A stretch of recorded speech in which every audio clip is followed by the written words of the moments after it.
O herói desta história é um mestre na arte do disfarce. Para algumas pessoas, ele apareceu em formato de cunha. Para outras, como um cone. Mas, independentemente da forma que assumiu, ele sempre foi o número 1. Sua história é a nossa história. É uma história de lutas, de sabedoria. Uma história sobre as origens dos números. Nós veremos como o 1 ajudou a criar as primeiras cidades, como ajudou a construir impérios e como inspirou algumas das mentes mais brilhantes da história. Também conheceremos sua participação no modo de funcionamento do dinheiro. Por fim, veremos como o 1 se associou ao 0 para dominar o mundo em que vivemos hoje. Um mundo digital que funciona com 1s e 0s. These words that I'm now speaking were first written down on my computer using a code of 1s and 0s. Even my image coming into this digital TV has been sent through the ether as a series of 1s and 0s.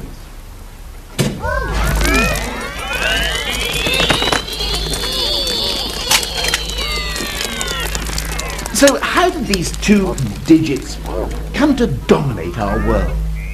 They didn't always. In fact, for most of human history, 0 simply didn't exist. It's 1 that really counts. A história do número 1. Então, de onde veio o 1? Bom, sua história começa no início dos tempos, há 3.042.659.000 anos.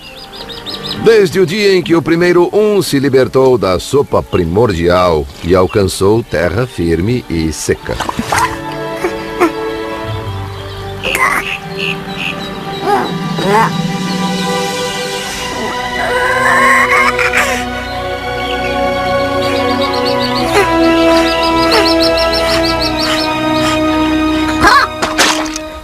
Not really, just joking. In fact, the origins of 1 are shrouded in mystery.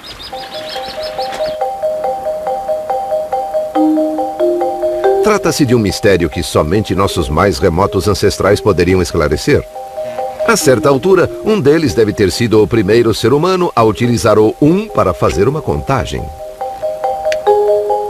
Mas quando? Ever since man could make marks on bones, he's been, well, making marks on bones. But what about the fellow who scratched marks like this 150,000 years ago? Is it possible that he could have been counting? Could these scratches represent a series of 1s? Well, the experts tell us that, giving due weight to the scientific and archaeological evidence, they haven't a clue.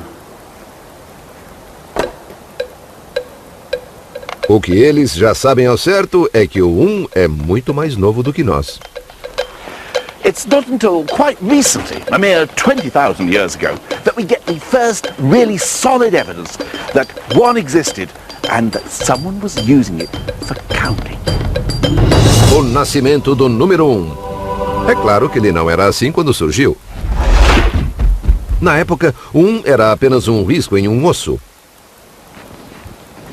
Neste osso, ele é conhecido como o osso Shengo. It was found quite recently in the Congo.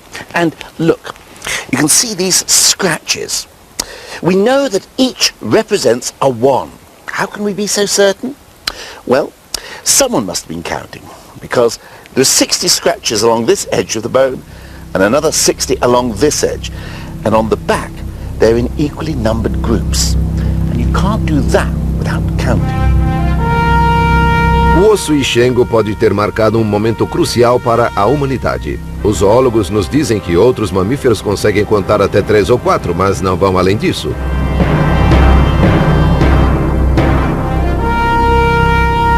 Transformando o 1 em um risco, nossos ancestrais foram capazes de contar até 4, 5 ou 6, se fossem sujeitos bem espertos. Na verdade, podiam contar o número de uns que quisessem.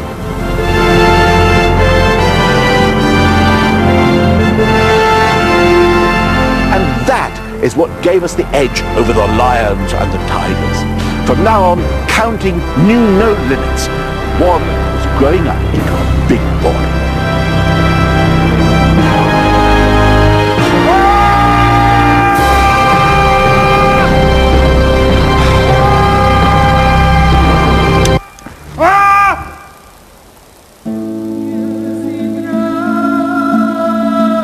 Nessa mesma época, os seres humanos estavam deixando a faixa da pobreza. E esse fato mudaria para sempre a história do 1. Eles pararam de viver em cavernas e começaram a construir seus próprios refúgios, as casas.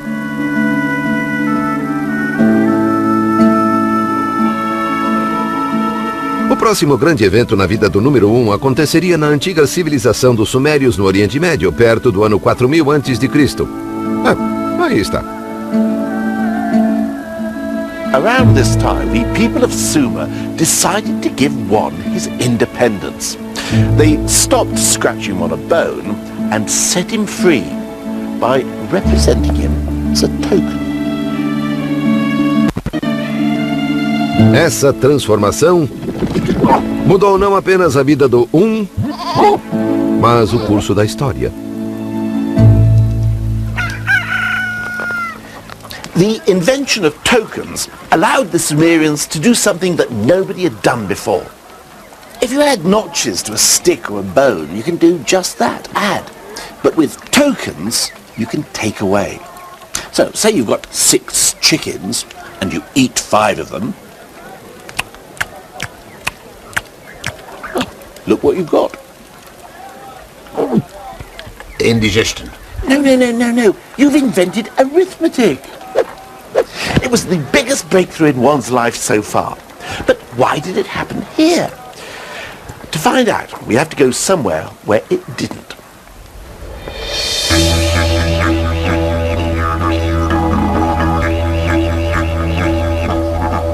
Conheça os Walfres do interior da Austrália. Esse povo vinha tocando a vida aqui há 35 mil anos, mais ou menos, até que um antropólogo apareceu e notou que eles não usavam números. People get very interested in wordplay because in our language we don't use numbers. We have a word for one, but that's about it. Até recentemente, os Walfres viviam sem usar números. Mas como é que eles conseguiam? The things that you do in your world are done differently here. Take Jabberjay here. He never grew up with any numbers at all. Never Jabberjay. I'm not married. Kendra. Calamity Kudo. Pun. Bijan. Jabberjay dá o nome de seus netos, mas não diz 4. Não faz parte do seu vocabulário. Pun. Walfres das velhas gerações não falam em termos de períodos exatos do dia, referem-se apenas à posição do sol. Nem falam em distâncias, porque sua terra não é mapeada com números, mas com canções que contêm todas as informações que eles precisam. Esses cantos tradicionais, profundamente enraizados em sua cultura, são fonte de imenso orgulho nacional.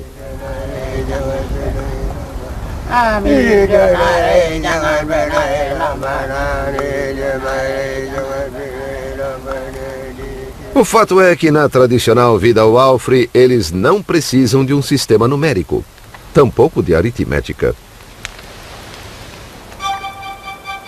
Então, por que do outro lado do mundo, 6.000 anos atrás, o povo da Suméria sentiu a necessidade de transformar o 1 em um cone e inventar a matemática?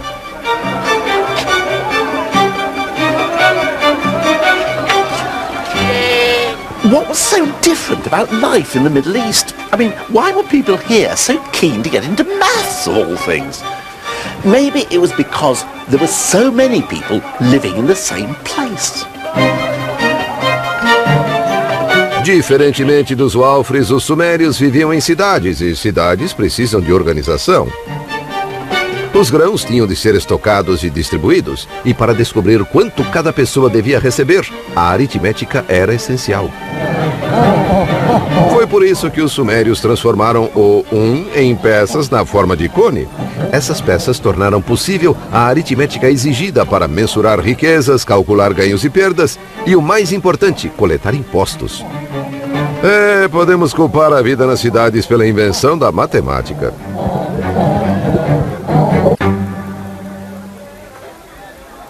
The ability to do arithmetic wasn't the only thing the Sumerians needed for their civic programs. They also needed to be able to keep a permanent record of their calculations. But hold on, the written word hasn't been invented yet. Numbers, it seems, were the world's first writing. Aconteceu assim. Números específicos de peças eram colocados em envelopes de argila por segurança. Os envelopes eram então fechados. Mas após fechar o envelope, como você se lembraria de quantas peças ele continha? Tinha um probleminha aí. Mas espera um pouco. Pegava-se outra peça para fazer marcas no envelope. Tantas marcas quanto fossem os cones colocados lá dentro. Então, alguma mente brilhante percebeu que o envelope não era necessário. Na verdade, nem os cones eram. Bastava simplesmente fazer as marcas diretamente em um tablete de argila e pronto. Tinha-se o registro dos números. A noção de escrita havia nascido. Os matemáticos sumérios já conseguiam manter registros permanentes de seus cálculos que podiam se tornar mais complexos do que nunca. Poucas pessoas eram iniciadas nos mistérios dos números, e elas eram treinadas desde a infância. Tornaram-se uma elite poderosa e muito bem paga que até hoje nós valorizamos. Isso mesmo. O maior presente dos sumérios para o mundo foi o reverenciado contador.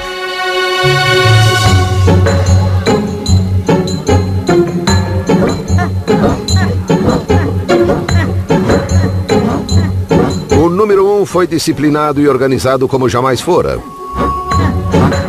Tornou-se uma ferramenta poderosa que podia ser usada, por exemplo, para construir impérios. Exatamente o que aconteceu com o número 1 em sua encarnação seguinte. O número 1 se torna uma medida.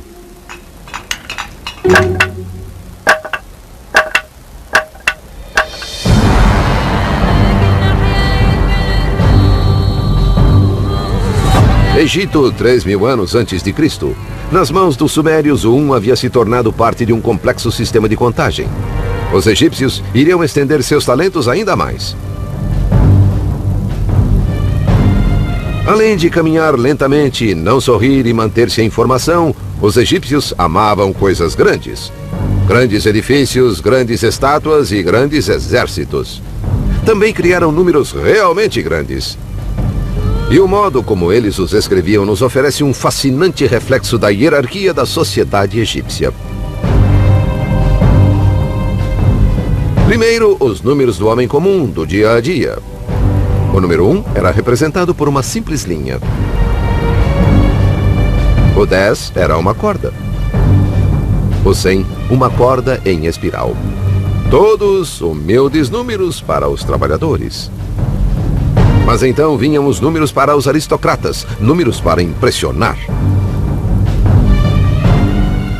1,000 is a lotus, symbol of pleasure.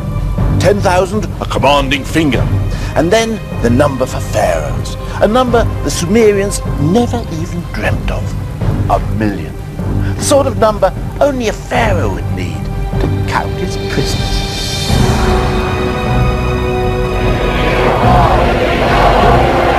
Era o primeiro 1.000.000 da história. E o símbolo que eles usaram foi o de um prisioneiro implorando perdão. Ou será um contador implorando para não ter de contar mais prisioneiros? De qualquer modo, o número 1 nunca esteve tão ocupado.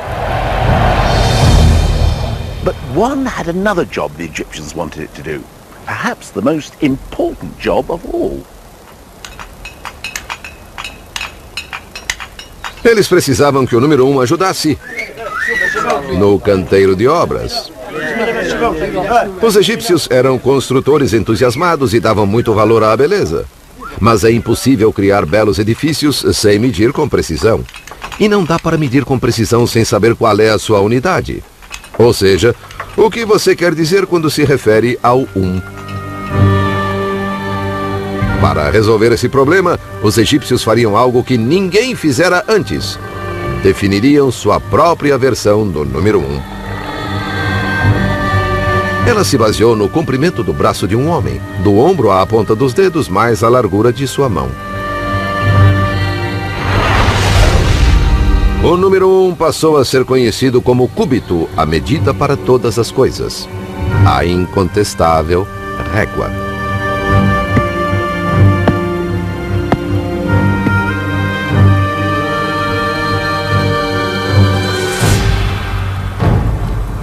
Estes uns oficiais, os cúbitos mestres de tão importantes, eram guardados com todo o cuidado nos templos. Faziam-se cópias deles que eram então distribuídas para que em todo o império, em qualquer projeto em construção, todos soubessem o que se queria dizer com 1. And with this simple measuring stick, the Egyptians were able to complete their vast construction projects with astonishing accuracy. Se o número 1 não tivesse se tornado o cúbito, algumas maravilhas do mundo poderiam ser, um pouco menos maravilhosas.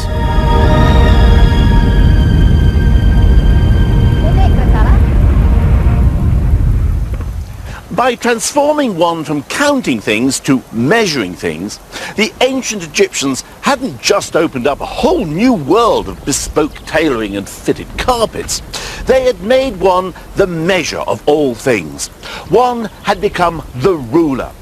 But its destiny was even more special. One was about to become the essence of the universe.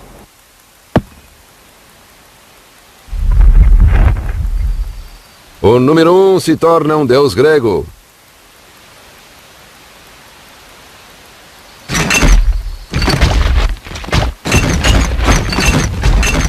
It all began about 2,500 years ago in ancient Greece, or modern Greece as it then was, because of a chap by the name of Pythagoras. Pythagoras. Did he have a theory or something?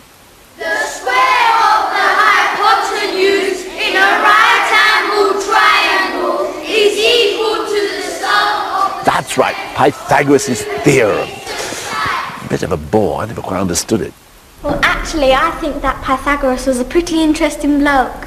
Oh, yeah? He had a school in which all his pupils had to give up their worldly possessions, eat only vegetables, and swear never to touch beans. Why on earth not? Pythagoras believed that when you fart, a bit of your soul escapes. Amazing what you learn in schools nowadays, isn't it? É verdade que Pitágoras tinha lá suas maluquices. Ele estudou no Egito, no Oriente Médio, e quando voltou para casa formou sua escola vegetariana de matemática. Lá dedicou-se a explorar as maravilhas e mistérios contidos nos números. Pythagoras was the first man to come up with the idea of odd and even numbers, and he gave them sexes. 1 was male, 2 was female, and so on. Ele também gostava muito de números inteiros, coleções de uns. Percebeu que certos números inteiros assumiam formatos agradáveis. O 3 formava um triângulo, o 4 um quadrado, 1 mais 2 mais 3 mais 4 criavam o 10, que formava um triângulo mágico. Pitágoras também estava convencido de que o 1 acabaria ajudando a explicar uma das principais dúvidas filosóficas da época. The Greek philosophers were forever trying to find out the one thing that everything is made of. One philosopher said everything's made of fire, another air, another water. Pythagoras said that everything was made of numbers, including music. To find out what Pythagoras meant, I've come to the Waterperry Garden Centre in Oxfordshire. Oh, thank you very much. All I need now is a mathematician. Oh, I'm a mathematician. Oh, what a bit of luck. But if you want to find out about Pythagoras, music and maths, we're going to need some pots of rather different sizes. Good luck. Perfect. Pythagoras wanted to understand why certain combinations of notes sounded so beautiful and harmonious. So if we play a pot, we get a note, la. But if I combine it with the note of this pot, la, it's rather a bad combination. Let's listen to them together. Oh, yes, that doesn't work at all, does it? But if I play this pot here, la, la, that's a beautiful combination. Let's hear them together. But why is it such a beautiful combination?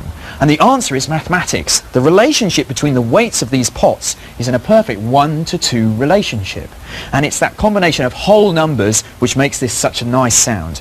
As opposed to the first pot, this is sort of a 1 to 1.264, not a nice whole number relationship, which is causing the bad sound. So Pythagoras is saying that the harmonies are combinations of whole numbers. That's right. Numbers that are collections of ones. Pythagoras realized that these whole numbers are really why things sound so beautiful, and it excited him so much he realized that really mathematics was the base of everything, that it would explain musical harmony and the cosmos, and this is why he coined the phrase the music of the spheres. So, shall we? Oh, I don't see why not, yes.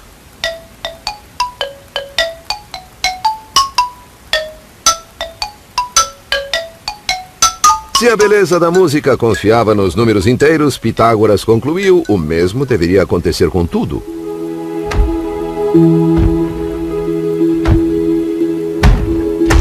E como os números inteiros são coleções de uns, o 1 devia ser a matéria essencial de que o universo é construído.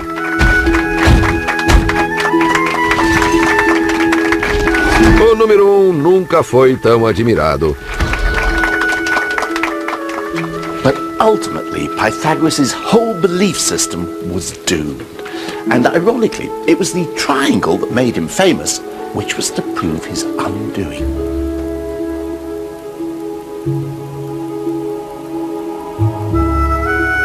Se o número 1 estava no centro de tudo, também deveria estar na essência de todos os triângulos, até mesmo do triângulo retângulo com dois lados iguais. O problema é que ele não está. Pitágoras seguiu tentando fazer os três lados contarem com um número exato de unidades, mas não podia ser feito. When one of his disciples tried to point this out, the others drowned him. Pythagoras' whole belief system that the world was made up of units was a lie.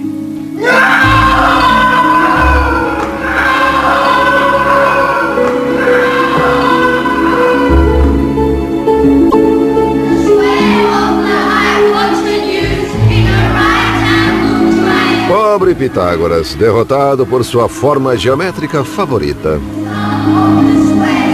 O 1, porém, estava prestes a embarcar em uma nova carreira, só que antes teria de se tornar um pouco menos real.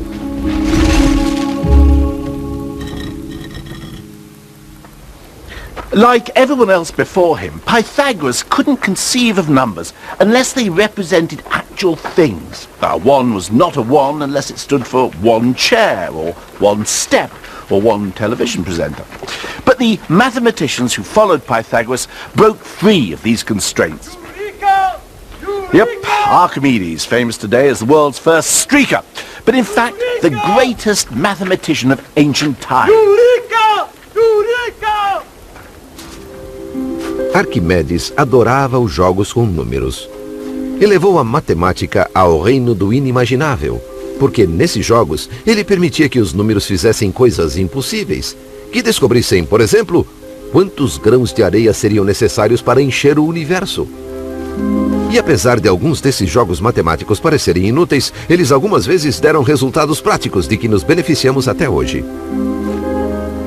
For example, he was obsessed with what would happen if you took a sphere and turned it into a cylinder. What would be the difference in area covered? Well, personally, I don't give a fig.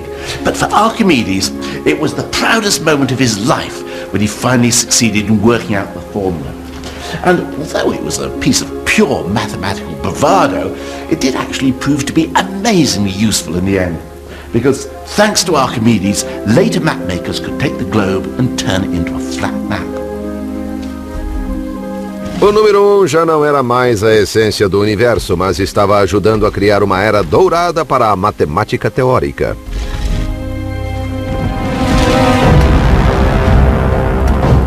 Uma nova força, porém, estava conquistando o mundo. E o 1 estava prestes a ser dominado por um povo com uma obsessão bem diferente.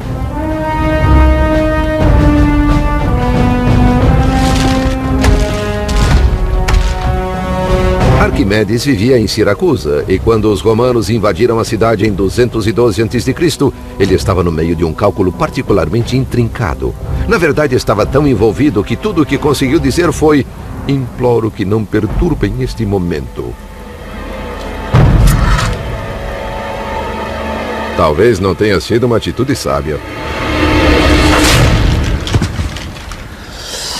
It was the end of theoretical mathematics in the classical world. The Romans weren't interested in airy-fairy abstractions like how to calculate the weight of all the goats who ever lived. They were interested in power. Gostando ou não, o número 1 agora era um servo de Roma.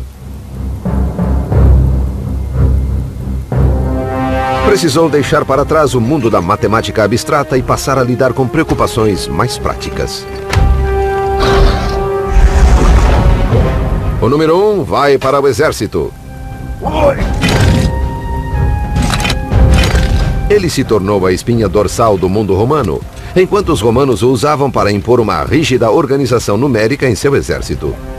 Havia 10 homens por seção. E 10 seções com 10 homens eram chamadas de uma centúria. 2 centuries were called a manipulus, which means literally a handful, which I imagine 200 Roman soldiers probably were. Até as punições eram pensadas em termos numéricos. Se a legião sofresse uma derrota humilhante, toda ela seria dizimada, no sentido da palavra decimare em latim. Fosse qual fosse a culpa individual, um soldado em cada 10 era sacrificado.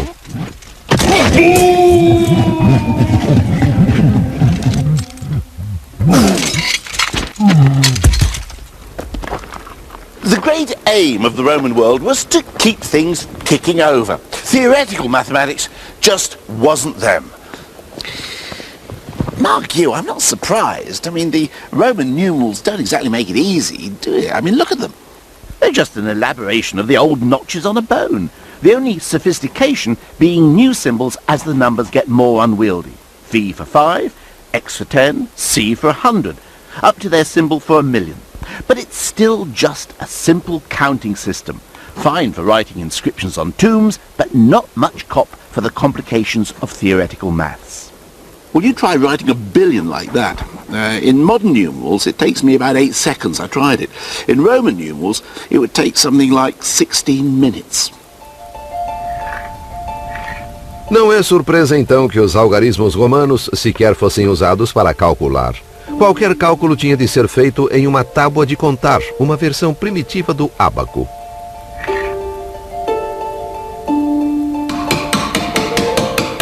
Os numerais em si eram apenas usados para registrar os resultados.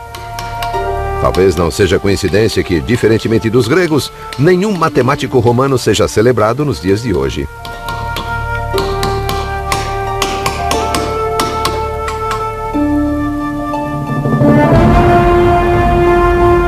Enquanto o poder de Roma se espalhava, o mesmo acontecia com seu sistema numérico. Ao longo dos 500 anos seguintes, toda a Europa, da Espanha à Turquia, caiu sob o controle romano. E mesmo quando o império começou a ruir, seus numerais continuaram em pé. Mas apesar de o sistema romano parecer indestrutível, ele não era. Seu nêmesis veio do Oriente, para ser mais preciso, da Índia, no ano 500 depois de Cristo. Ou mais ou menos isso.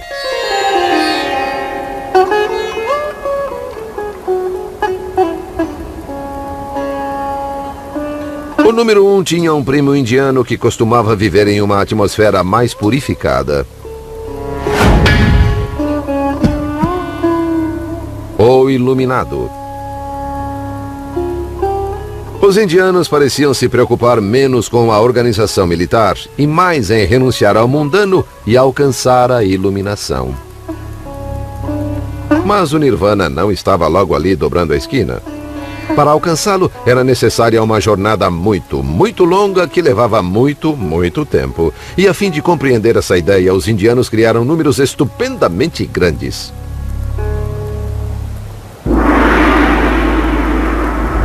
Take a Raju, for example. A Raju is the distance covered by God in 6 months. If he travels 1,000,000 kilometers in every blink of his eyelid. Or how about a pallium? A pallium is the length of time it would take me to build a cube of lamb's wool 10 kilometers high, if I were to lay one strand every century. Here's one I made earlier. Well, these were the sort of numbers that could have made one feel, well, small, if he hadn't had a little help from his friends. Unlike the Romans, the Indians devised a system that could cope with vast numbers. They developed a different symbol for every number from 1 to 9. 1, 2, 3. Or if you do them quickly, you get Arabic numerals. नहीं है, अरबी नहीं है, ये हमारा हिंदुस्तानियों का बनाया हुआ है. हम लोग हिंदुस्तानी इसे 2000 वर्ष पहले से प्रयोग कर रहे हैं. He's right, you know. Os algarismos que usamos hoje são chamados de arábicos, mas na verdade surgiram na Índia desde o ano 500 a.C. But then, around 1500 years ago, or a little longer if you're watching a repeat of this program, someone came up with a stupendous, incredible, extraordinary idea. The biggest revolution in numbers since the Sumerians invented maths. A creation that would change the world. They invented an entirely new number. E ele está aqui, dentro deste pequeno templo de 1100 anos em Gwalior, norte da Índia, podemos encontrar esse novo número. E após uma viagem de 6.500 quilômetros, finalmente vou conseguir vê-lo.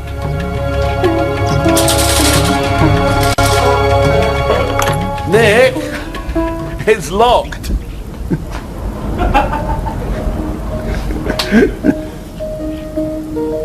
Então, nós esperamos. E enquanto esperávamos, eu me perguntei, como é que este novo número não foi inventado antes? É um número muito simples, que leva só um instante para dizer e ainda menos para escrever. Ah, here he is. Mas quando foi inventado, transformou a vida do número 1 de uma forma que acabaria por modificar o mundo todo.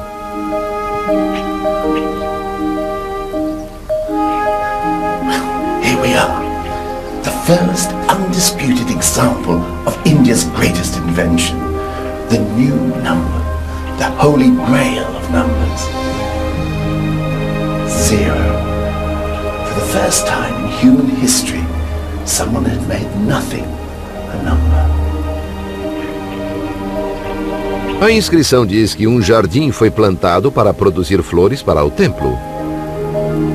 E a fim de garantir que haveria flores suficientes, o jardim deveria ter a medida de 187 por 270 astas, cerca de 8 hectares. Well, while the Romans were using numbers to record their conquests and count dead bodies, these people were using them to make sure they had adequate supplies for their flower arrangements. Well, you might say, what's all the fuss about? I mean, what's so wonderful about inventing a symbol that means nothing? I mean, if somebody asks me how much I've got in my hand, I can just say, well, I haven't got anything in my hand.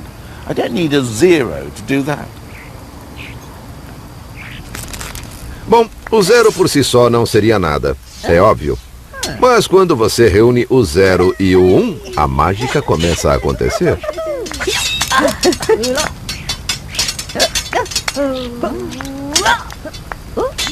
E quando o resto da trupe se juntou a eles, os resultados foram espetaculares.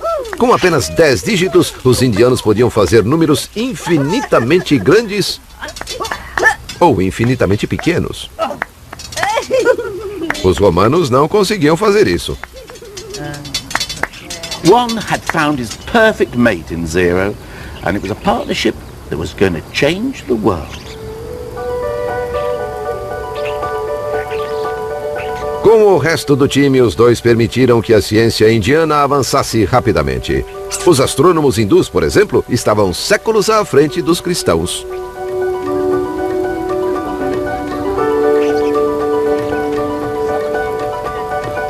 Indian scientists worked out that the Earth spins on its axis and that it moves round the sun. Something that over in Europe, Copernicus wouldn't figure out until 1,000 years later. Cientistas indianos também calcularam o diâmetro do globo e erraram em menos de 1% da medida correta. Tudo isso foi possível por conta do 1, do 0 e do resto da trupe de inúmeros artistas. Eles eram uma sensação, e sua fama logo começou a se espalhar pelo planeta. Um conflito com os algarismos romanos estava fadado a acontecer cedo ou tarde, mas por algum tempo, o número 1, o 0 e seus amigos vagaram pelos desertos da Arábia para chegar a uma das sociedades mais sofisticadas da época, onde hoje fica o Iraque. Bagdá, ano 762. Mate sua velocidade, não seu camelo. Quando o Islã tinha pouco mais de 100 anos de idade, Bagdá era controlada pelo grande califa Al-Mansur. O califa queria que seu povo vivesse segundo o Alcorão, então mandou que tribunais e juízes aplicassem as leis do profeta.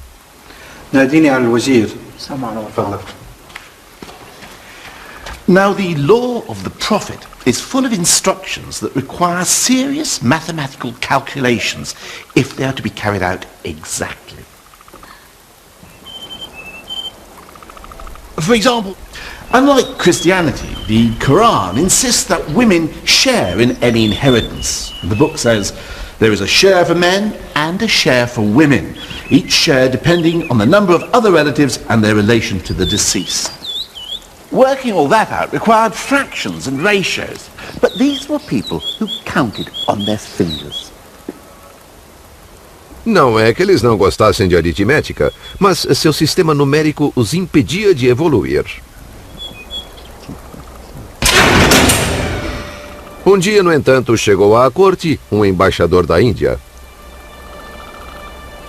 Ele tinha de dar ao grande califa algum tipo de presente, mas o califa era um homem de riquezas infinitas e era difícil saber o que lhe oferecer. Uma camiseta com a inscrição "Eu amo a Índia" não serviria, é claro. Mas o embaixador pensou muito no caso e decidiu dar ao califa o melhor presente que pôde imaginar: a beleza dos números.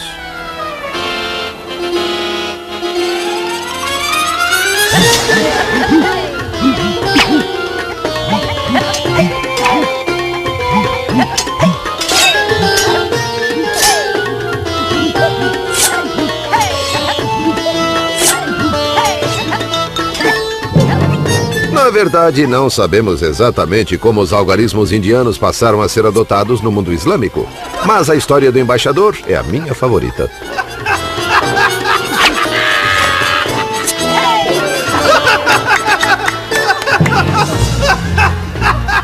What we do know is that Muslim scholars were bowled over by 1, 0 and the rest of the troop. And the most famous of these scholars was a man by the name of Al-Khwarizmi. Al-Khwarizmi. Al-Khwarizmi. Khwarizmi? Al-Khwarizmi. Al-Khwarizmi. That's right.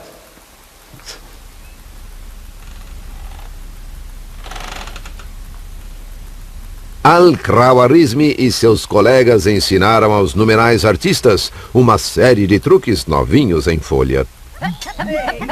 Equações de quarto grau, álgebra, logaritmos, raiz cúbica, contas reversas. Tá bom, eu inventei essa última, tá?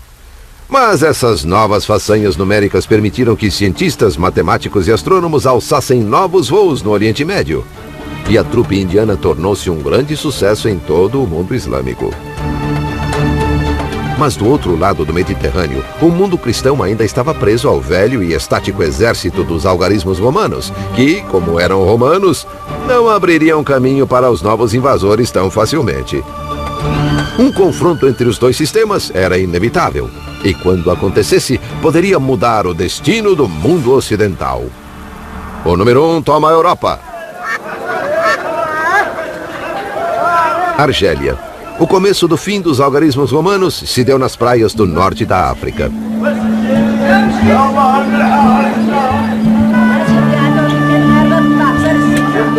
Comerciantes muçulmanos logo adotaram o 1, o 0 e companhia em seus negócios. Ao final do século XII, os numerais indianos já eram usados correntemente. E foi no movimentado porto de Bejaia que o jovem filho de um diplomata italiano que trabalhava na Argélia assistiu pela primeira vez àquele incrível espetáculo dos números.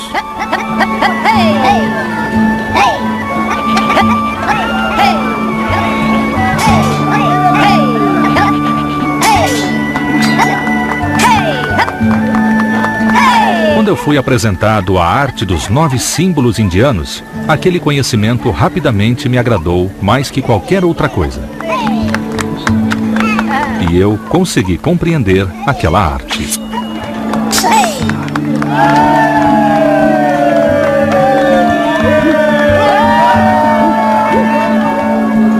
Esse jovem era conhecido como Fibonacci e ficou tão encantado com os numerais indianos que, quando cresceu, decidiu levá-los para casa.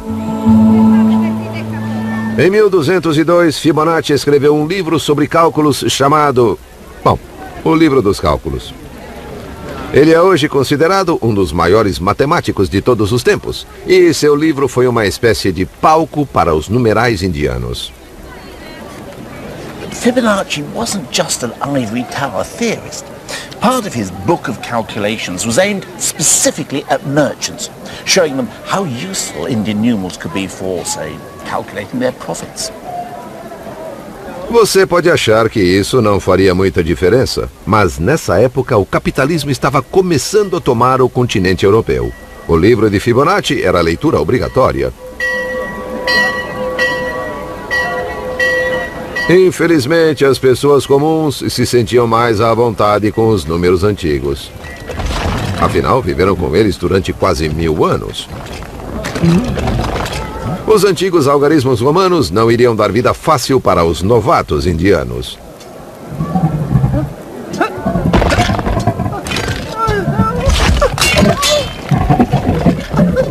E não era só questão de tradição. Podia-se encontrar boas razões para a predileção pelo velho sistema. For example, many medieval Italian cities had their own currency. So every time I found myself at a new town or a new set with extras and costumes, as the case may be, I have to go to the money changer's bench, or banker, as it's called. O banco era uma tábua de contar, basicamente um ábaco com peças diferentes. Os homens que o operavam, os banqueiros, tinham de fazer o juramento de que não iriam trapacear os clientes. Mind you, if the magistrates find he is cheating me, they'll come and break his bench.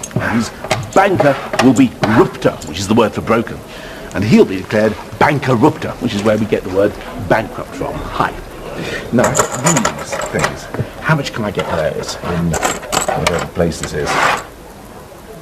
He's counting it now. It's reassuring to see he's using numerals I'm familiar with, which are Roman numerals, of course. And he's using this abacus, so at least I can see what he's doing. And I get that much. Oh, right, fine. Well, thanks a lot. Nice doing business with you. But what if I was to go over to one of the smart chaps using the newfangled Indian numerals? Hi. Now, how much would you give me for that?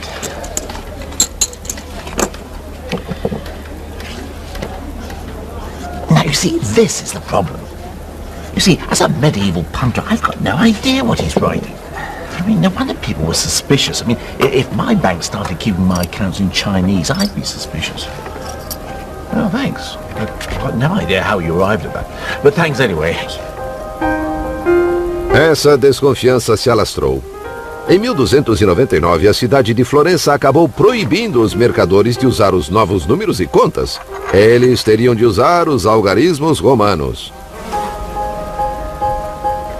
Mas nenhum número foi tratado com mais suspeitas do que o parceiro do 1, o 0. Um escritor chamou o 0 de um símbolo que cria confusão e dificuldades.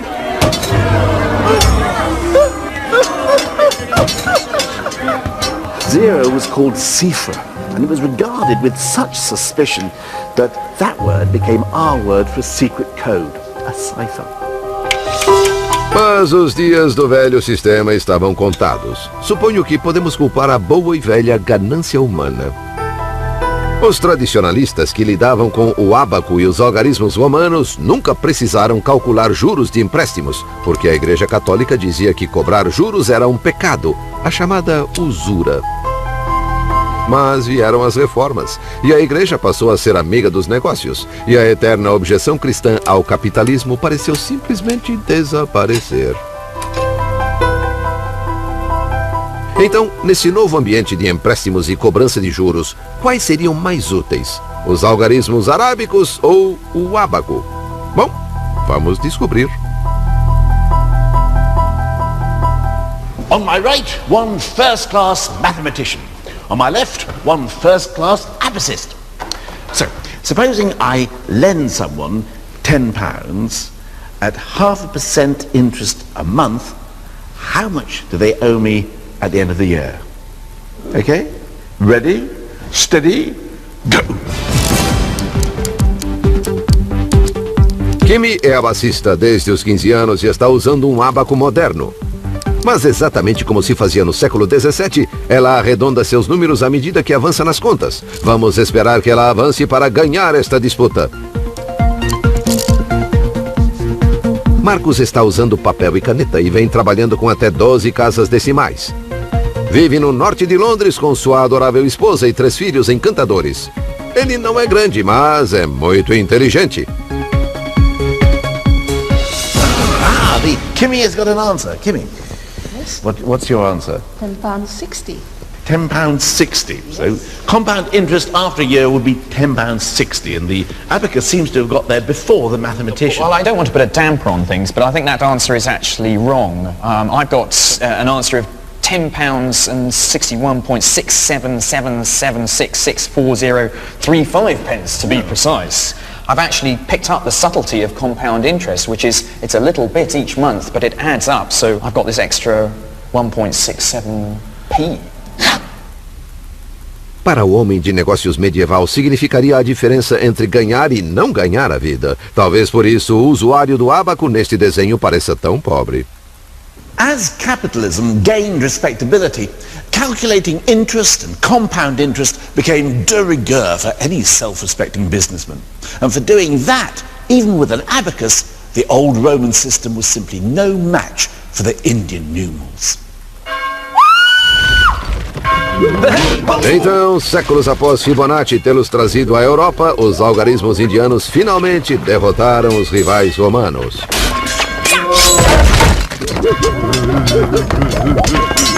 Eles eram rápidos e versáteis, e com o 1 e o 0 à frente mostraram-se melhores no trabalho em equipe.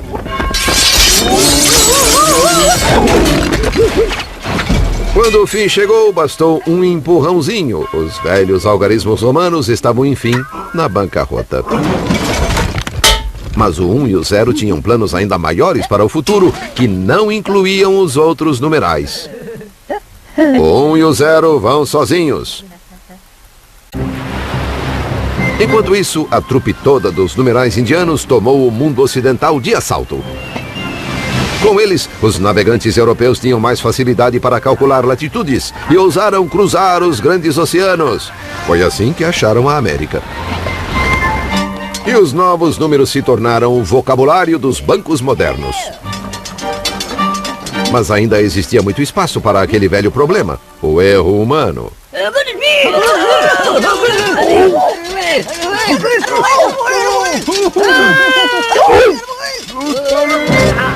Colombo pensou ter chegado ao Japão, quando na verdade chegara às Índias Ocidentais a meio mundo de distância. Ele cometeu um erro. Acontece com os humanos. Mas um homem estava decidido a mudar isso. Tudo ocorreu por volta do ano de 1600... dá no mesmo.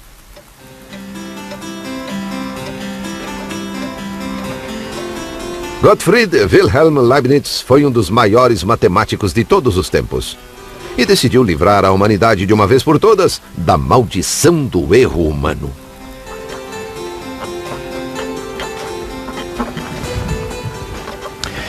In trying to do this, Leibniz invented something that still affects us every day of our lives. What's more, it's an invention that was to give our old friend Juan the chance to rule the world. Leibniz estava convencido de que podia exterminar o erro inventando uma máquina de cálculo mecânica. E, na verdade, construiu uma usando todos os numerais, do 0 ao 9. Mas então, teve uma ideia melhor, inspirada por sua filosofia. É verdade que se os grandes vazios e a imperfeição plena pertencem ao zero,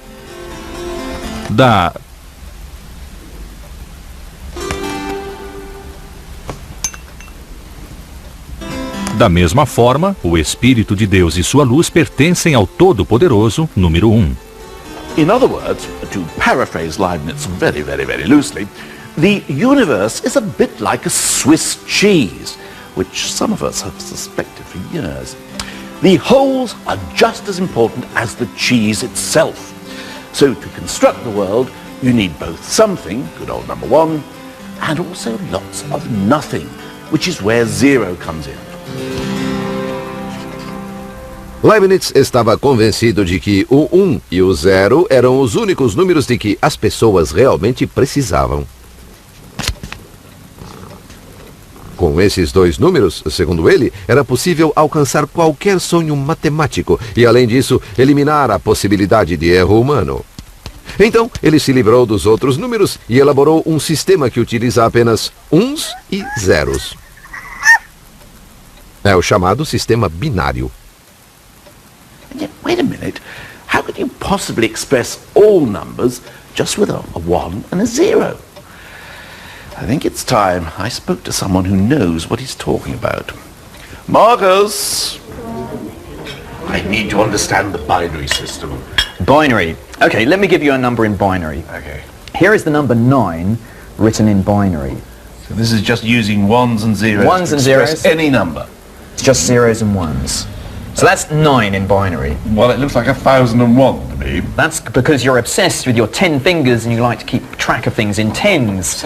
Well, this one keeps track of how many ones, the second column of how many tens there are, next how many hundreds, and one lot of 1000s. But in binary, things work rather differently.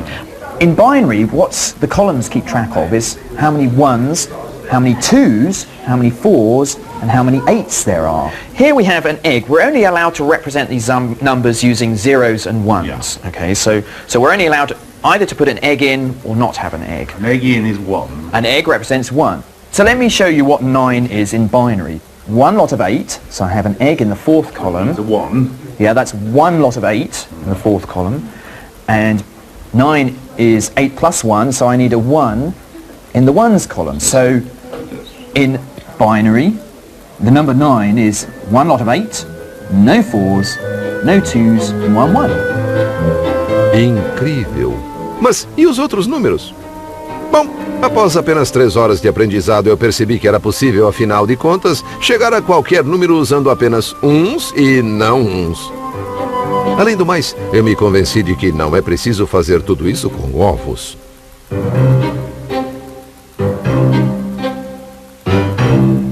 It's a sort of mechanical system. It's very mechanical to add the 1s and 0s, and that's why it's perfect for a machine. And a machine doesn't really care too much about how big the numbers get. It can keep track of very long numbers, whilst we're not very good at doing that. What it's interested in is a very efficient way of adding numbers. That's why machines love to put numbers into binary. E Leibniz projetou exatamente essa máquina de binário. Mas ela usava bolas de metais que caíam em buracos em vez de ovos em xícaras. De agora em diante, erros seriam uma coisa do passado, e a era digital parecia estar pronta para assolar o planeta. Infelizmente, ele nunca construiu a máquina.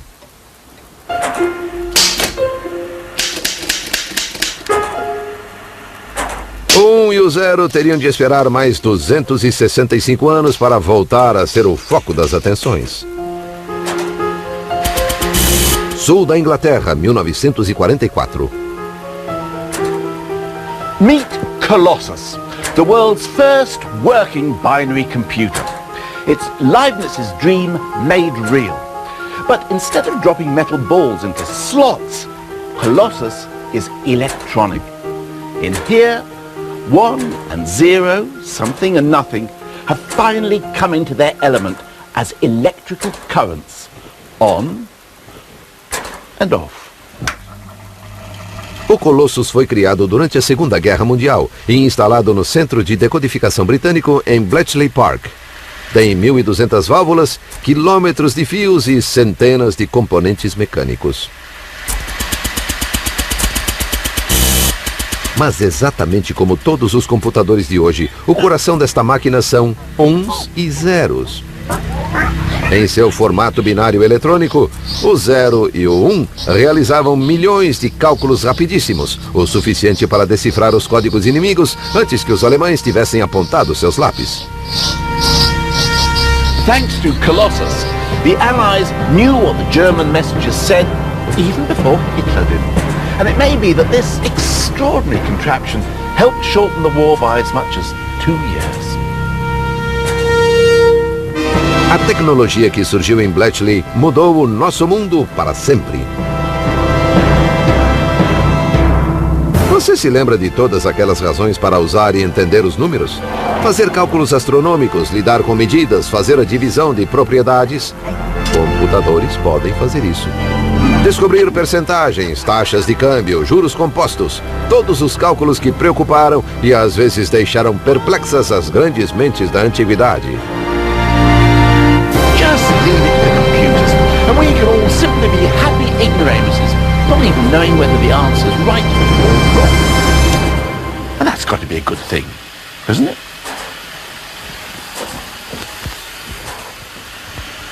Terry? Where are you going, Terry? I say, you're not leaving me, are you, Terry? Terry!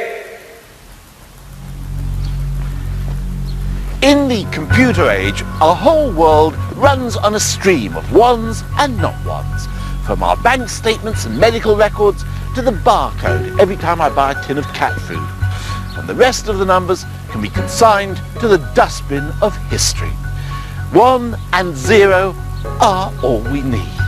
The old performing duo have come out on top.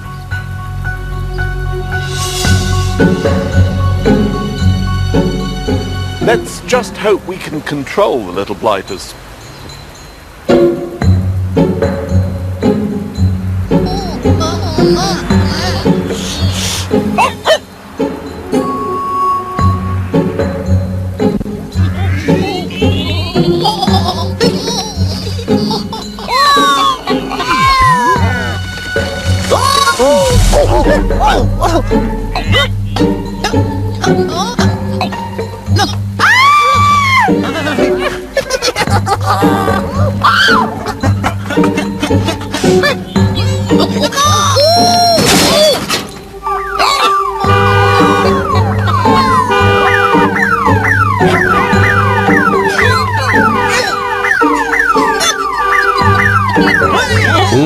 Ou 0.